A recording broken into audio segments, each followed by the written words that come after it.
नमस्कार, उत्तराखंड न्यूज में आपका बहुत बहुत स्वागत है। चलिए देखते हैं उत्तराखंड की 15 फटाफट बड़ी खबरों को। इससे पहले आप न्यूज को कहां से देख रहे हैं, कमेंट में बताना बिल्कुल न भूलें। सीएम धामी ने की घोषणा, हिमालय को संरक्षित करने के लिए बनेगी योजना। मुख्यमंत्री पुष्कर सिंह धामी ने हिमालय दिवस के अवसर पर मुख्य सेवक सदन में आयोजित कार्यक्रम में प्रतिभाग किया। कार्यक्रम में मुख्यमंत्री ने कहा कि हिमालय के सरोकारों से जुड़े विषयों के लिए महानिदेशक यूकॉस्ट दुर्गेश पंत के संयोजन में एक कमेटी बनाई जाएगी।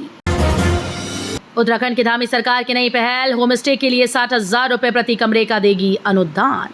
उत्तराखंड सरकार की नई पहल से ट्रैकिंग रूट्स के पास होम स्टे बनाने वालों को प्रति कमरा 60,000 रुपए का अनुदान मिलेगा। पहले से बने भवनों के कमरों को सुसज्जित करने के लिए भी 25,000 रुपए तक की मदद दी जाएगी। इस योजना से पर्यटकों को बेहतर सुविधा मिलेगी और ग्रामीण अर्थव्यवस्था को बढ़ावा मिलेगा। गणपति महोत्सव में पहुंचे प्रदेश अध्यक्ष, भगवान गणेश की पूजा अर्चना कर लिया आशीर्वाद। बीजेपी के प्रदेश अध्यक्ष और राज्यसभा सांसद महेंद्र भट्ट ने ज्वालापुर पीठ बाजार में गणपति परिवार द्वारा आयोजित गणपति महोत्सव में भाग लिया। इस दौरान उन्होंने गणेश भगवान की पूजा अर्चना कर आशीर्वाद लिया। महेंद्र भट्ट ने कहा कि गणेश भगवान ही हैं जिनकी पूजा सबसे पहले की जाती है और वो सबके विघ्न हरते हैं। 15 से शुरू होगा क्रिकेट का रोमांच, देहरादून और हरिद्वार के बीच होगा पहला मुकाबला। राजधानी देहरादून में आयोजित होने वाली उत्तराखंड प्रीमियर लीग में पुरुष वर्ग का पहला मैच देहरादून वॉरियर्स और हरिद्वार स्प्रिंग एलमास के बीच खेला जाएगा, जबकि महिला वर्ग का पहला मैच पिथौरागढ़ हरिकेन्स और नैनीताल एसजी पाइपर्स के बीच होगा। उधर सोमवार को क्रिकेट एसोसिएशन ऑफ उत्तराखंड की ओर से लीग का फिक्सचर जारी किया गया है। फर्जीवाड़ा कर बेची गोल्डन फॉरेस्ट की 4,000 हेक्टेयर सरकारी भूमि, मामले में 5 मुकदमे दर्ज। रजिस्ट्री फर्जीवाड़े की जांच के लिए गठित एसआईटी की जांच में गोल्डन फॉरेस्ट की हजारों हेक्टेयर जमीन को फर्जी तरीके से बेचने का खुलासा हुआ। ये तथ्य सामने आया है कि गोल्डन फॉरेस्ट की समस्त जमीन राज्य सरकार में निहित हो गई थी। इसके बाद भी इस पर सरकारी कब्जा नहीं लिया गया और हजारों हेक्टेयर जमीन को खुर्द-बुर्द कर दिया गया। 39 दिन बाद सोनप्रयाग से गौरीकुंड तक छोटे वाहनों की आवाजाही शुरू, पैदल दूरी नाप रहे थे यात्री। केदार घाटी में आई आपदा के 39 दिन बाद रुद्रप्रयाग गौरीकुंड राष्ट्रीय राजमार्ग पर सोनप्रयाग से गौरीकुंड तक छोटे वाहनों की आवाजाही शुरू हो गई है। हाईवे के खुलने से स्थानीय के साथ साथ केदारनाथ जाने वाले यात्रियों ने भी राहत की सांस ली।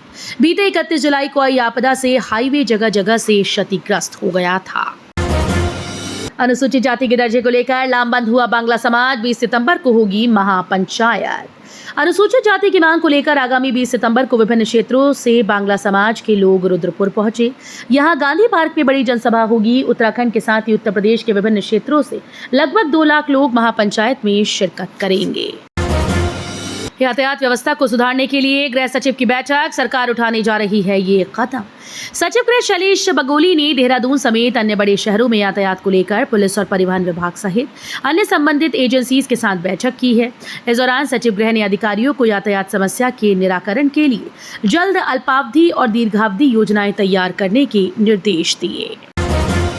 खतरे में हिमालयी राज्यों के दुर्लभ परिंदे, कर रहे पलायन, इन पक्षियों पर किया गया अध्ययन।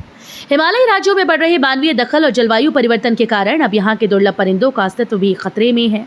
उत्तराखंड, जम्मू और हिमाचल में वन अनुसंधान संस्थान देहरादून और राष्ट्रीय हिमालयी अध्ययन मिशन के संयुक्त शोध में इस बात का खुलासा हुआ है। शोध में कहा गया कि अस्तित्व बचाने के लिए यहाँ पाए जाने वाले अनेक परिंदे अब यहाँ से पलायन कर रहे हैं। चार संभालते ही एक्शन में आए आईएएस कर्मेंद्र सिंह, धड़ाधड़ कई विभागों में मारे छापे, अधिकारियों की रोकी सैलरी। उत्तराखंड के हरिद्वार जिले में नवागंतुक जिलाधिकारी कर्मेंद्र सिंह ने विभिन्न कार्यालयों का औचक निरीक्षण किया। निरीक्षण के दौरान कई अधिकारी और कर्मचारी अनुपस्थित पाए गए।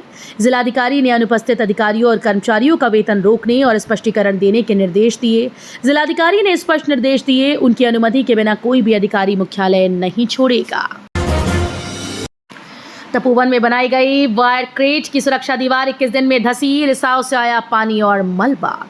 तपोवन क्षेत्र में हुई भारी बारिश के कारण एक बार फिर से देवखड़ी नाला उफान पर आ गया है। उधर वन विभाग की ओर से बनाई गई पत्थरों की वायर क्रेट दीवार भी एक जगह से बैठ गई।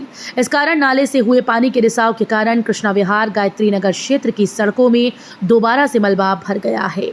अब लोग ही प्रशासन और वन विभाग की कार्यप्रणाली पर सवाल उठा रहे हैं। सुर्खियों में आई 100 साल की बच्ची, बोली जब तक नहीं मानोगी मेरी बात अपना उपवास नहीं तोड़ूंगी। उत्तराखंड के चमोली जिले के डुमक की 100 साल की बच्ची सुर्खियों में है। उन्होंने ठानी है कि जब तक उनकी मांग पूरी नहीं होगी वो अपना उपवास नहीं तोड़ेंगी। सड़क की मांग को लेकर डुमक के ग्रामीणों का क्रमिक उपवास लगातार जारी है। 39वें दिन 100 वर्षीय बच्ची देवी सहित गांव के अन्य लोग उपवास पर बैठे। किसानों को आधार की तरह का विशिष्ट पहचान पत्र देगी सरकार, पूरे देश में लगेंगे शिविर, मिलेगा फायदा। किसानों को आधार की तरह का विशिष्ट पहचान पत्र सरकार देगी। इसके लिए पूरे देश में शिविर लगाए जाएंगे।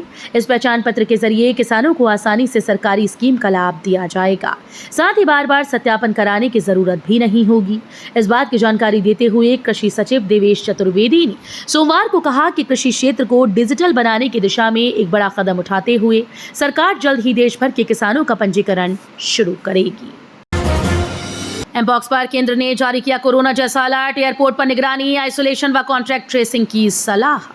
अफ्रीका में कहर बरपाने वाले एमपॉक्स वायरस ने भारत सरकार की चिंता बढ़ा दी है। हालांकि अभी देश में एक भी पुष्ट मामला सामने नहीं आया। केंद्र ने सभी राज्यों को एडवाइजरी जारी कर दी है। इसके तहत संदिग्ध मरीजों की जांच, कॉन्ट्रैक्ट ट्रेसिंग और आइसोलेट करने पर जोर दिया गया। कैंसर मरीजों को बड़ी राहत, सस्ते हेल्थ लाइफ इंश्योरेंस के लिए करना होगा इंतजार। वित्त मंत्री निर्मला सीतारमण के मुताबिक नमकीन पर जीएसटी रेट संभावित रूप से कम हो गए हैं। साथ ही कैंसर की दवाओं पर जीएसटी दर को घटाया गया। जीएसटी काउंसिल ने कैंसर की दवा पर जीएसटी रेट 12 से घटाकर 5% कर दिया है। वहीं नमकीन पर अब 12% जीएसटी लगेगी, जो पहले 18% थी। तो ये थी उत्तराखंड की 15 बड़ी खबरें। रोजाना ऐसे ही सबसे पहले अपडेट पाने के लिए चैनल को सब्सक्राइब करना बिल्कुल ना भूलें। साथ ही वीडियो को लाइक भी कर दें। धन्यवाद।